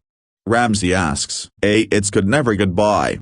The camera lingers for a moment on each character as they watch Brian tossing his son in the air. Their eyes are filled with sadness, not because Brian isn't going to drive with this crew again, but because they know Paul will never be with them again. In this scene we aren't seeing characters, we're seeing the raw emotion of actors reflecting on the death of their friend. The scene changes to Dom at the wheel of a car similar to the one he favored in the first Fast and Furious movie. He pulls up at a crossroads and Brian appears alongside him, chastising him for thinking he could leave without a word. He grins, and Dom laughs. The scene fades to black with Dom's voiceover. "I used to say I lived my life a quarter mile at a time, and I think that's why we were brothers, because you did too." Except this isn't Dom's voiceover at all. There is no world in which Dom would never visit his sister and best friend, as well as his niece and nephew, between his adventures driving across the country and the world. But this narration is written in heartbreaking past tense, as a montage filled with images of Brian from the previous 6 movies appears on the screen. It's obvious that it isn't Dom that's speaking. This scene is Vin Diesel saying goodbye to his best friend, Paul Walker. "You will always be with me, and you'll always be my brother." As Brian turns left at a fork in the road and Dom turns right, it became clear that this was always how the character was going to be retired. Fast and Furious 7 honored the wishes of the rest of the crew, which were voiced as they said goodbye to Han at the beginning of the movie. No more funerals. I consider Furious 7 to be an extraordinary example of how expectations based on an audience's understanding of real-life events and prior knowledge can influence a narrative. If this story had been conveyed in any other medium, or if I hadn't known about Paul Walker and the inevitable retirement of his character from the franchise, then my experience of the same plot would have been remarkably different. I would have experienced less anxiety in each action sequence. I would have felt less sadness as Mia told Brian that he had to come home because she was pregnant with their second child, and I would have cried significantly less the moment I realized how Fast and Furious 7 intended to finish the story. That prior knowledge and my superimposing of real-life actors upon their characters gave the narrative more impact. I had been certain walking into the cinema that Brian would be tragically forced to die doing what he loved, falling alongside Paul Walker instead. In one of the most heartwarming and heartbreaking final scenes I have ever sat through, they let him live forever. What's good? Wrenching car chases with the squeaks of tire and the roar of the gear may be a daily dose of the Fast and the Furious series, but this one rides on melancholy too, as the memory of Paul Walker rides with it. Above all the fancy equipment and the action they bring, with Furious 7 the makers again show how the franchise's ulterior motive is the thick bonds of friendship that lay base for stories like these. That delicious villain, Jason Statham, is the one to watch out for. What's bad? This is the 7th installment of the FF franchise, and James Wan's obsession for the sunny weather leads us to LA and Middle East. We would have loved to see cars tumbling in some weird locations more. The plot is weak but survives on the brilliant action sequences. Lou break, none. Watch or not? Sure as hell. There is everything you need if you are already a fan of the series. This is the best goodbye for our favorite Brian O'Connor. User rating: Dom. Dominic Toretto was the alpha of the Furious gang, and guess who is chasing his ass this time? Well, revenge is a bitch, and to prove it, Jason Statham as Deckard Shaw, who is the elder brother of Owen Shaw, now crippled thanks to the mess he created with Dom and his team. Deck will take down everything that comes his way, and his target is clear: Dom's team. While Letty is still struggling with amnesia, Brian, who is married to Dom's sister Mia, is happy raising his child and trying to drive a minivan, which is quite uncomfortable for his risky tastes. Trying hard to fit in a domestic life, Brian misses the bullets, and well, he soon gets what he wants badly: a daredevil mission. After losing Han, who had taken off to Tokyo, and having his house get blown up in flames, An angry Dominic is all set to hunt down Deck. There is also a subplot where Kurt Russell, who calls himself Mr. Nobody, strikes a deal with Dom for a software developed by a hacker by the name of Ramsey. This subplot brings another villain to the film played by Jimin Hansu, thus ensures a story full of action, revenge and an emotional goodbye. Furious 7 Review. Script analysis. When it comes to franchises, they more often than not get stuck to their same old stories and fail to create better versions of their original. Although with Fast and Furious, even if the plot may have not taken an upward graph, their dedication to provide you the never-seen-before stunts stays. In this 7th installment, the story is predictable but, well, the mainstay for this action is just defying gravity. In a scene where Brian tells his kids cars don't fly, who knew he would himself defy that statement? Cars not only fly through skyscrapers but also make it to the highways with parachute, and while it may sound foolish as you read, the experience of it to watch is thrilling to the core. The makers cut down on Johnson's role in this one, giving the prime focus to Jason. While the whole English badass thing works for the villain, the addition of Kurt Russell's role seems unnecessary. Furious 7 Review. Star performances. Vin Diesel's Dominic Toretto has always been epic, and as they call him, the A-Alpha, his unprecedented love for his team and just the dialogue of "I don't have friends, I have family" is enough to prove that he is a true A-Alpha. Being late Paul Walker's last film, the montage of him and his journey through the series at the end gets you emotional, and that's when you know he will be truly missed. Miguel Rodriguez is hot as hell. She puts up a great girl-on-girl fight, and the scene is worth a few whistles. Dwayne Johnson gets a little smaller role and he is amazing at it. Ludacris and Tyrese Gibson are at their funny best since they continue to hit on girls and crack their funny lines. Jordana Brewster as Mia is the perfect wife who cares about her family. Natalie Emmanuel as Megan Ramsey looks hot as the hacker, and her bikini scene did get a few whistles. Ollie Fizzle makes a cameo as a Middle Easter who helps Dom and his team to obtain the software that they are looking for. He talks in an Arabic accent, but much of it doesn't even sound Arabic. Nonetheless, the actor's cameo in a film as big as this needs to be appreciated. Coming to the villains, Jason Statham is killer as the English mercenary. He is something who has been missing from the series, and his addition makes it a perfect recipe for action. Furious 7 Review. Direction, editing and screenplay. James Wan gives us a good 7th installment of the series. Even though the plot is weak, he makes up a good chunk of exhilarating action with gravity-defying car sequences. Cars fly through skyscrapers, and one of the scenes just before the interval where Paul escapes from a deadly trailer crash literally gets you at the edge of the seat. There are some killer punchlines exchanged between Jason and Diesel, and they certainly hit the right spot. If only the director had stuck to giving us a single plot minus its layers, this one could have been much better. Gun and grenade throttling Statham's villain too could have been given a more grim fight, but we settle for his English ways. The last scene of the film stands as a great tribute to Paul, and Wan succeeds in giving us a melancholic ending. We will truly miss Paul, and as brothers they part, an emotional Diesel makes you choke. Wan also shows his excellence in direction with leaving no glimpses of Paul's brother, who shot for certain scenes after they lost Paul midway. Furious 7 Review. The last word. Furious 7 is full-on FF-style film that will be highly enjoyed by the fans of the series. The stunts are new but the roads are old, and for those who have gasoline in their bloods, this adrenaline-rushing film will leave you wanting for more. It misses the plot but hits at the right emotions. I am going with a 3.55. Furious 7 trailer. Share with us your experience of watching Furious 7. The 7th installment of Universal Pictures' Fast and Furious 7, officially titled Furious 7, stands apart from the other films in the series for its emotional resonance. The film was originally slated for release in the summer of 2014, but the project was delayed when actor Paul Walker died in a car crash on November 30, 2013. It is this untimely ending that ultimately gives the film heart. Written by Chris Morgan and directed by James Wan,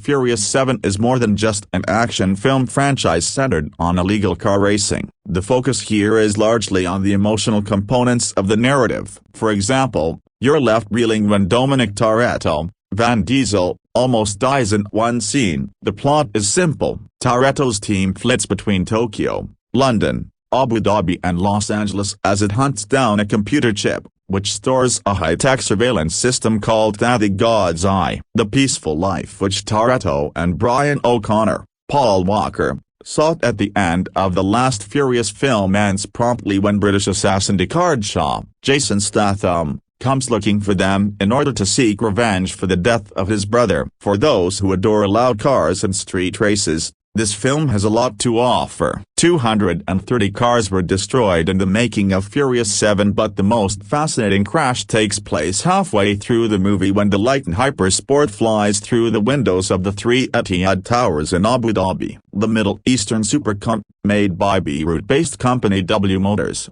is the most expensive car to be featured in the movie. There were only 7 models of this car in the world, with each one priced at around £2.3 million. A little over Rs 350 million. We have some new faces in this installment of the Furious franchise other than Statham. Kurt Russell stars as a secret agent named Frank Petty, and we also meet talented hacker Megan Ramsey, Natalie Emanuel, and martial artists Kara, Ronda Rousey, and Louis Tran. Tony J. The appearance of Indian actor Ali Fazli, who made his Bollywood debut in 3 Idiots, adds humor through his peculiar Arabic accent. While his role as Zafar is short-lived, it should not be missed by Bollywood fans. The cinematography pushes the action genre to the next level in this film with their brilliant displays of car crashes and fights. The stunts shown in Furious 7 are pretty unbelievable, but they guarantee the film blockbuster status. A scene in which a Honda Civic zips underneath a semi-truck and another one which shows the mid-air stunt in which real cars drop out of the plane are almost breathtaking. The film is perfectly paced for 140 minutes and retains its charm with a straightforward script and unforgettable dialogue. The film's success lies in the thrill of high-octane car chases,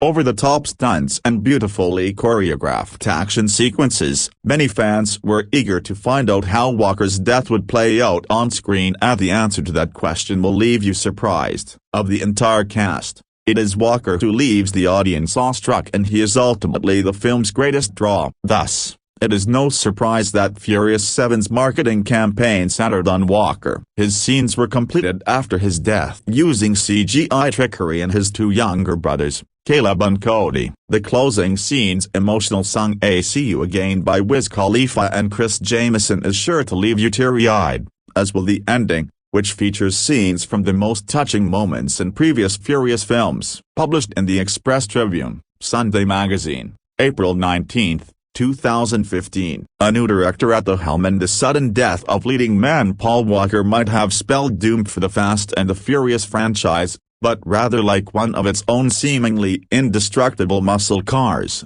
Furious 7 has emerged miraculously unscathed. In taking over for longtime director Justin Lin, parts 3 to 6, horror auteur James Wan, The Conjuring, ably steps up to the big action plate, orchestrating 2+ hours of increasingly outlandish vehicular and aerobatic mayhem that revs pulses and engines in roughly equal measure. Completed under what were surely challenging circumstances, but, mostly, seamless to behold, Furious 7 provides both a satisfying chapter in the movie's preeminent gearhead soap opera and a tactful, touching memorial to Walker, whose final screen appearance will help ensure that this already $2.3 billion series is 7 times lucky at the worldwide box office. When Walker died in a high-speed car crash in November 2013, he was only halfway through filming Furious 7, a process that was eventually completed using a combination of unseen Walker footage from previous films and new scenes shot using stand-ins, including Walker's 2 younger brothers, Caleb and Cody, who then had the late actor's face digitally grafted onto their bodies. Reportedly, this sent the film's already enormous $200 million budget spiraling toward $250 million, but to judge from the end product and its enthusiastic reception here at SXSW, it was time and money very well spent. Although there are moments, especially during a climactic foot and car chase on the streets of downtown Los Angeles, where Walker, or his avatar, is conspicuously filmed from behind or with his face obscured. For most of the time Walker is on screen, which is quite often, it's nigh impossible to tell whether he is fully real or partly virtual. We are not so far here from the once absurd suggestion that it might someday be possible to make a brand new movie starring Humphrey Bogart or Marilyn Monroe. But for now, there is Walker, and it is a constant pleasure to watch the excitingly physical actor he was once again hurl himself into the movie's complicated stunt sequences like a human cannonball. Although Walker could never have known this would be his final performance, it may be the ultimate compliment to say that he plays each moment as though it were his last. And, when the time does come for his Brian O'Connor to bid adieu, the movie arranges it in a way that feels fully earned and well within the boundaries of good taste. Up until then, it's more or less business as usual in Furious Land, with one badly banged and bruised bad guy from 2013's Furious 6, Luke Evans Owen Shaw, still clinging to life by a thread, a badder baddie, Jason Statham as Shaw's older brother, Deckard, waiting in the wings, and, for good measure, a terrorist mastermind, Djimon Hounsou, intent on what else? World domination, owner of a scowl that could rethaw the polar ice caps, and one of the few actors who could plausibly take The Rock and or Vin Diesel in a fight. Statham gets a great entrance, putting Baby Bro out of his misery, along with an entire, heavily guarded London hospital, without breaking a sweat. But it's revenge that looms largest on Deckard's mind. First up, as teased at the end of Furious 6, a trip to Tokyo, where Deckard helps the vacationing Han Sung-kang to meet his make-a-ray events that finally close the chronological gaps between the third Fast film, 2006's Tokyo Drift, and parts 4 to 6, which effectively functioned as one long flashback. Then it's off to LA, where Deckard makes it clear that it's open season on Dominic Toretto, Diesel, and his entire crew. The screenplay is once again by Chris Morgan, who's written the last 4 films in the series. If Han's death, in a burning car, no less, casts a cemetery pall over Furious 7, it's not the only thing that does. Walker/O'Connor is first seen revving the engine of a most atypical vehicle, a Chrysler minivan, with his infant son strapped into a car seat in the back, and one of the new film's running themes is that, while marriage and fatherhood may have domesticated Brian, he still pines for his old rebel outlaw days. He says he misses the bullets, notes wife Mia, Jordana Brewster, as if it were a perfectly normal sentiment. But how much longer can or should Brian continue to put himself in harm's way when he has a young family waiting for him at home? A bona fide badass blockbuster with ballsy bravura. Thanks to Universal Pictures, we had the chance to see Fast Furious 7 before its Australian cinematic release. We reckon it's the best one in the series by far, so go see it as soon as you can. Dominic Toretto, Vin Diesel, and his crew thought they met their mightiest adversary ever when they encountered Owen Shaw, Luke Evans, in 2013's Fast Furious 6. It now turns out that Owen was just the rascal little kid brother to a much more dangerous villain, Deckard Shaw. Jason Statham. Wherever he pops up, Deckard leaves a trail of carnage, total destruction. And the older Shaw sibling has now set his sight on this Fast Furious family as his next victims. By themselves, the members of Toretto's crew are no match for Shaw, but with help of Mr. Nobody, Kurt Russell, they could beat him. They have to do nobody a favor first by returning kidnapped hacker genius Ramsey, Natalie Emanuel, who is held captive by terrorist leader Jakand, Djimon Hounsou, and his henchman Kai-E, Tony J. The Fast Furious franchise has made a remarkable turnaround in recent years, as 2011's Fast 5 was the first good one of the series after 4 lackluster movies, and it's not a coincidence that this was also the first installment where we saw Dwayne Johnson's Hobbs. Fast Furious 6 kept up the higher level set by its predecessor, but Part 7 ups it up a few notches. This is an instant action classic that outraces the other 6 by a mighty amount of miles per hour. Once again, the laws of physics get thrown out the window with the most ludicrous stunts, even more outrageous than in any of the other movies, but Part 7 does so with more bravura ballsiness than any of the previous Fast Furious movies. The way Statham's Deckard Shaw is introduced in the first scene of the film already shows a clever shift in tone. First you see him at his brother's sickbed. Then the camera pans out and you see what happened before. This sets off a perfect introduction for the character as the merciless villain, and effectively changes the tone of this installment to a more tongue-in-cheek kind of humor. In the last two films it seemed like only The Rock was in on the joke, but this time everybody goes along with it in a glorious way. The result could have been daggy, but Furious 7 maintains this vastly improved tone the whole way through. This slight shift in style may be due to Aussie director James Wan taking over from Justin Lin. Wan's direction, full of clever camera angles and spinning shots, makes the action more kinetic and visceral. Plus we finally get the type of badass tongue-in-cheek quotes that the series lacked before. The Rock gets the best lines of all,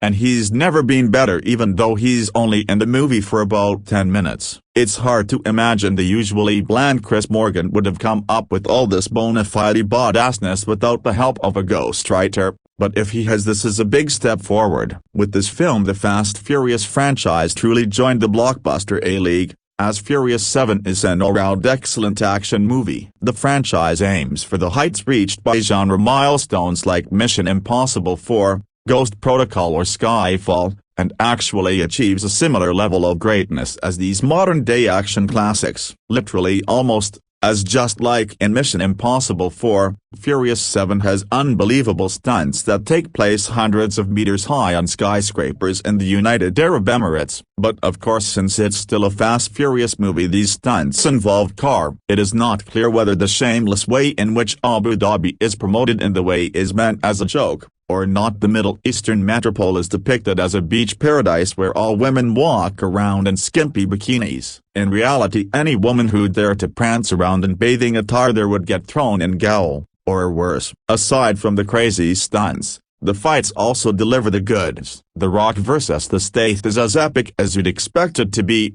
Michelle Rodriguez and UFC champion Ronda Rousey spectacularly kicked the crap out of each other in evening dresses and high heels, and Paul Walker faces Tony Jin in an insane fight while sliding down a set of stairs. The inevitable showdown between Vin Diesel and the Stath is memorable as well. The only downside is the soundtrack. While the Fast Furious series has grown up, the soundtrack is still full of third-rate rappers. Perhaps there was no budget left to get some decent tunes, or maybe Universal Music desperately wants to launch a few new acts, but a movie this big deserves a killer track by a big name like Jay-Z or Snoop Dogg. In spite of all the cinematic goodness described above, Fast Furious 7 will mainly be remembered as Paul Walker's last movie, as he died late 2013 while the movie was still in production. When the on comes, Walker's untimely death is addressed in a thoroughly respectful way full of style, class and grace. If you thought you'd never tear up during a Vin Diesel monologue,